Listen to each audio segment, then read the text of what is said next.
Sobat sekalian, bertemu lagi dengan saya dan kali ini saya akan membahas bagaimana hukum internasional dikaitkan dengan hubungan internasional, hubungan antar negara. Karena kalau kita bicara interaksi antara negara, itu pasti mereka akan menggunakan hukum internasional. Maka saya akan membahas kuliah kali ini bagaimana negara-negara memanfaatkan hukum internasional. Dalam konteks ini, ada 3 kategori di mana negara menggunakan hukum internasional. Yang pertama adalah hukum internasional itu sebagai panduan, pedoman bagi negara-negara untuk bertindak satu sama lain. Dan ini biasanya kalau mereka yang berlatar belakang hukum tahu bahwa hukum itu sebenarnya untuk menciptakan kedamaian. Karena kalau tidak ada hukum, kita tahu akan terjadi kekacauan. Dalam konteks seperti ini, hukum internasional pun bisa menjadi dasar bagi kedamaian yang diinginkan oleh masyarakat internasional. Namun demikian, hukum internasional tidak hanya berhenti sampai di situ. Hukum internasional, kategori yang kedua, digunakan oleh negara-negara sebagai alat untuk membenarkan tindakan mereka. Jadi, apabila suatu negara melakukan sebuah tindakan, dia harus mencari basis untuk membenarkan tindakan itu. Terutama kalau yang berkaitan dengan masalah keamanan internasional, penggunaan kekerasan terhadap negara lain. Mereka harus punya basis. Dan yang ketiga adalah hukum internasional dimanfaatkan oleh negara-negara sebagai instrumen politik. Kita tahu bahwa kolonialisme sudah tidak ada lagi. Oleh karena itu, menjadi pertanyaan, bagaimana sebuah negara dapat, misalnya saja, mengintervensi hukum nasional suatu negara. Kalau pada masa penjajahan, bisa saja negara yang menjajah akan mewajibkan kepada negara yang dijajah untuk mengadopsi suatu ketentuan. Tapi dalam konteks negara sudah merdeka, sudah mempunyai posisi yang sejajar, maka itu tidak mungkin. Ini yang seringkali digunakanlah perjanjian internasional sebagai instrumen politik. Baiklah, saya akan menjelaskan satu persatu. Pertama, hukum internasional sebagai norma untuk memandu, menjadi pedoman apa yang benar, apa yang tidak benar dalam interaksi antar negara. Biasanya dalam textbook hukum internasional maka disebutkan peran ini. Jadi dalam konteks hukum internasional sebagai panduan bagi negara-negara untuk bertindak, mereka negara-negara melihat bahwa ini pentingnya hukum internasional. Kalau tidak ada panduan, maka yang akan terjadi adalah kekacauan, anarkisme di antara masyarakat internasional. Oleh karena itu, mereka harus sadar bahwa ini boleh, ini tidak boleh. Misalnya saja, ketentuan yang mengatakan bahwa suatu negara tidak boleh melakukan serangan kepada negara lain.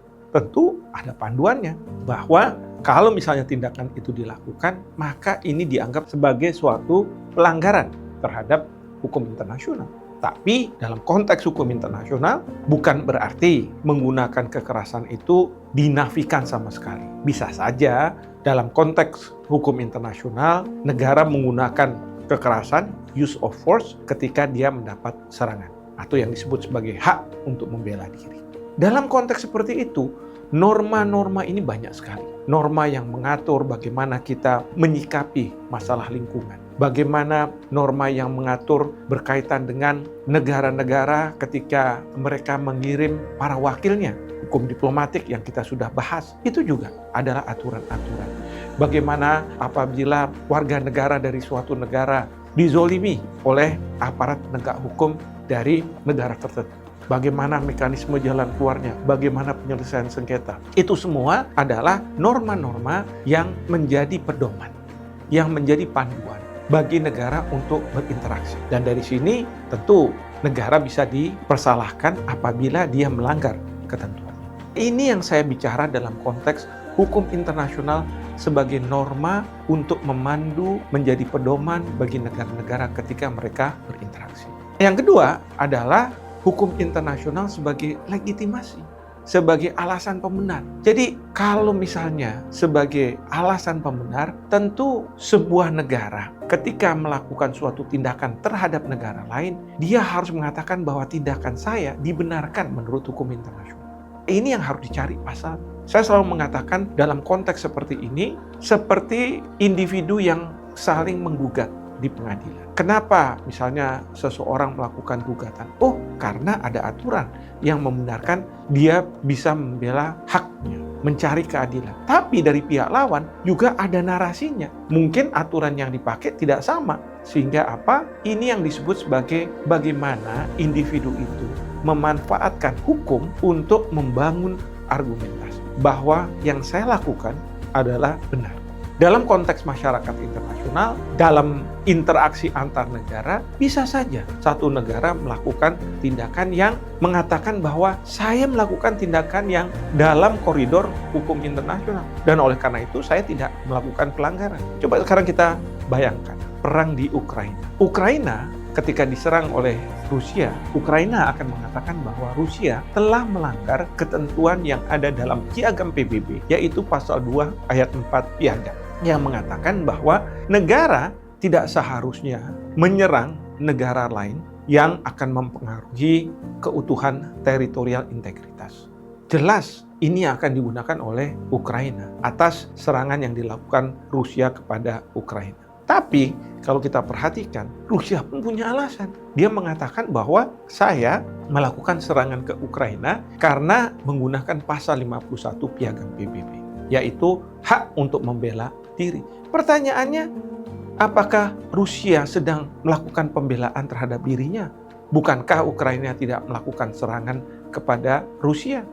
Ini dikonstruksikan bahwa Rusia mengakui adanya separatis yang dilakukan oleh kelompok yang ada di Ukraina, terutama di Ukraina Timur, dan mereka mendirikan sebuah negara yang dikenal sebagai Republik Donetsk dan Republik Luhansk. Kemudian Rusia mengakui kedua negara ini dan mereka membuat perjanjian fakta pertahanan, sama seperti NATO, yang intinya serangan terhadap satu negara anggota NATO berarti serangan terhadap negara NATO lainnya. Dalam konteks seperti ini, fakta pertahanan yang dibuat oleh Rusia, Luhansk, dan Donetsk kira-kira bunyinya seperti itu. Sehingga bagi Ukraina yang melakukan serangan kepada para separatisnya yang mendirikan Luhansk, karena dari sisi Ukraina tentu dia harus bertindak terhadap para pelaku separatis, yaitu dengan melakukan serangan. Serangan terhadap Luhansk atau Donetsk ini, itu yang kemudian oleh Rusia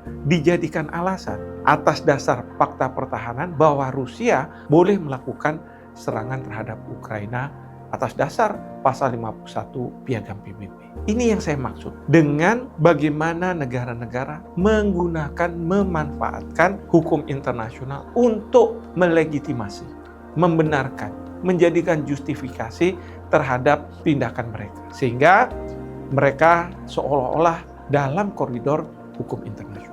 Memang perbedaannya kalau dalam konteks hukum nasional, kita tahu dua pihak berargumentasi, dibangun dengan fakta, bukti, dan pasal dasar hukum, itu kemudian yang menentukan mana yang paling benar adalah hakim. Permasalahannya, kalau dalam konteks masyarakat internasional, negara-negara menggunakan justifikasi, pertanyaannya, apakah ada lembaga yang menentukan siapa yang benar, siapa yang salah? Sayangnya tidak ada.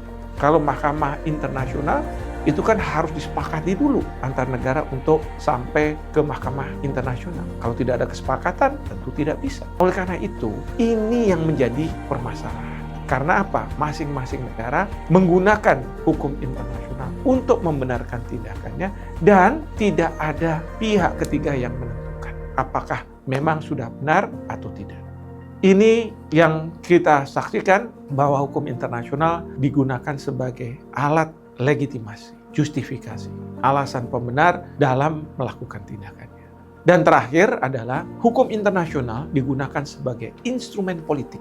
Maksudnya apa? Kita tahu negara itu pasti punya kepentingan terhadap negara lain. Pertanyaannya bagaimana dia bisa mengintervensi negara lain tersebut. Misalnya saja, saya ambil contoh, sebuah negara karena biaya buruh yang sangat murah, dia bisa menghasilkan produk yang murah untuk kemudian dijual ke negara lain. Mencoba untuk membuka pangsa pasar dari negara lain. Negara lain ini kan tentu dia punya para pekerja yang membutuhkan lapangan pekerjaan. Dan negara lain ini tahu bahwa kalau misalnya mereka diserbu oleh barang-barang yang lebih murah, maka lapangan pekerjaan dari negara tersebut akan tertutup. Oleh karena itu, biasanya negara-negara ini akan mengusulkan ke sebuah organisasi internasional yang bergerak di bidang ketenagakerjaan untuk mengatakan bahwa harus ada standar hak asasi manusia yang harus dipatuhi oleh negara-negara. Padahal mungkin tujuannya bukan untuk tujuan mulia, walaupun kelihatannya mulia. Tapi tujuannya adalah kalau negara yang memproduksi barang murah karena membayar buruhnya dengan murah, itu ikut dalam perjanjian internasional ini, dan kemudian dia punya kewajiban untuk mentransformasikan ke dalam hukum nasional, harapannya adalah para pekerja akan digaji sesuai standar yang berlaku katakanlah di negara-negara yang sudah maju, sehingga apa? Barang yang diproduksi itu akan mahal ketika sampai ke negara yang mempunyai banyak konsumen. Jadi ini yang digunakan sebagai instrumen politik. Bahkan ketika sebuah negara ingin mendikte negara lain, dia tidak menggunakan alat kolonialisme karena sudah tidak dikenal. Jadi yang dia gunakan adalah menggunakan perjanjian internasional untuk membuat misalnya negara tersebut lebih demokratis. Dalam konteks seperti ini, bukannya kita Indonesia tidak melakukan atau memanfaatkan hukum internasional untuk kepentingan politik. Misalnya saja, kita mengklaim bahwa Indonesia ini adalah sebuah negara kepulauan. Kita tahu bahwa tahun 1957, Perdana Menteri Juanda mendeklarasikan konsep negara kepulauan. Namun, pada saat itu, banyak negara yang tidak mengakui. Secara hukum internasional, tentu kalau tidak diakui, hanya Indonesia saja yang mendeklarasikan, ini tidak akan berlaku secara normatif. Oleh karena itu, pemerintah kita memanfaatkan hukum internasional. Pada saat masyarakat internasional membahas konvensi hukum laut yang baru, dengan harapan menggantikan konvensi hukum laut 58, itu bisa memasukkan konsep negara kepulauan. Dan alhamdulillah, Indonesia berhasil melakukan hal tersebut dan kemudian masuk di dalam Konvensi Hukum Laut 82, dan hingga sekarang hampir lebih dari 150 negara menjadi anggota. Artinya bahwa negara-negara tersebut sudah mengakui konsep negara kepulauan. Jadi kalau kita lihat dalam konteks seperti ini, Indonesia untuk kepentingan nasionalnya bisa menggunakan hukum internasional untuk mendapat pengakuan dari dunia terkait dengan negara kepulauan. Saya akhiri dulu sampai di sini. Kuliah kita hari ini berkaitan dengan bagaimana masyarakat internasional memanfaatkan hukum internasional. Sampai pada kuliah mendatang.